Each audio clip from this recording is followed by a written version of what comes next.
In order to get back to it now, it would have to be revolution. Like it would have to be, it's hard to see how it could be done without violence.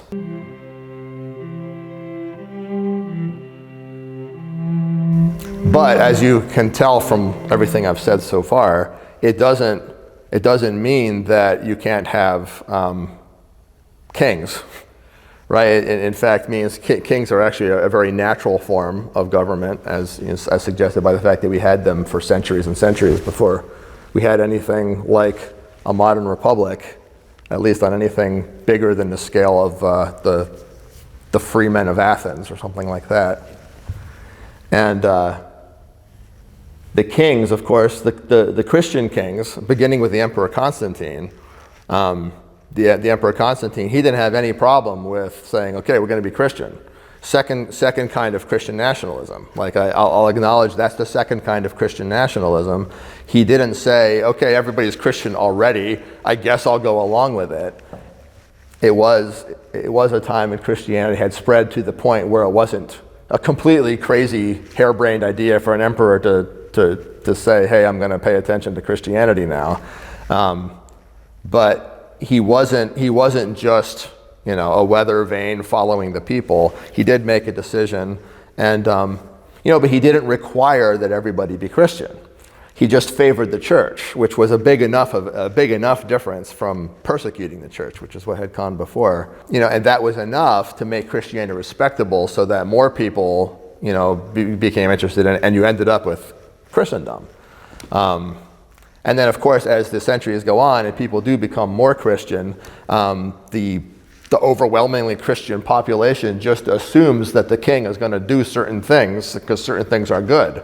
And then you get, basically what happens naturally, starting from Constantine and going down until, the modern era, is it is basically the second kind of Christian nationalism, but it happened organically. Like it came out of the system that already existed. The Roman emperor was always supposed to make sure that the people were behaving in a moral way that wouldn't anger the gods.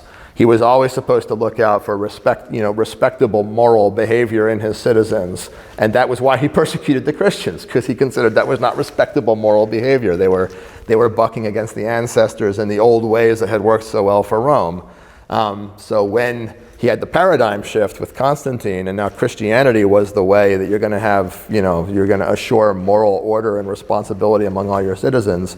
Of course, that's how he did it, and and God used it, and it even happened. It even happened in a very soft way. It was a velvet revolution. It's like Constantine wasn't killing pagans.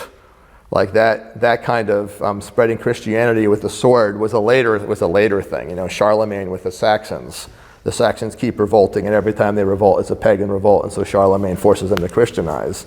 But throughout most of the, between the 4th century and the 12th century, by which most of Eastern Europe is Christianized, and Northern Europe, there's very little doing it by the sword. It's actually spreading. But there's a lot of the king deciding, okay, we're going to do this now, and everybody falls in line. And so that's definitely top down, Christian nationalism. So I'm not even saying that it's automatically bad. I'm not saying that it's immoral on the face for things to happen that way. That's how all of Israel was arranged, right, in the Old Testament. It was only Israel that God gave this particular law to, but whoever was leading Israel at a given time expected the Israelites to follow the law of God and was willing to break heads when they didn't, at least if he was a good king. And so the problem with the top-down kind of Christian nationalism is more where we are in history. Like we're beyond that.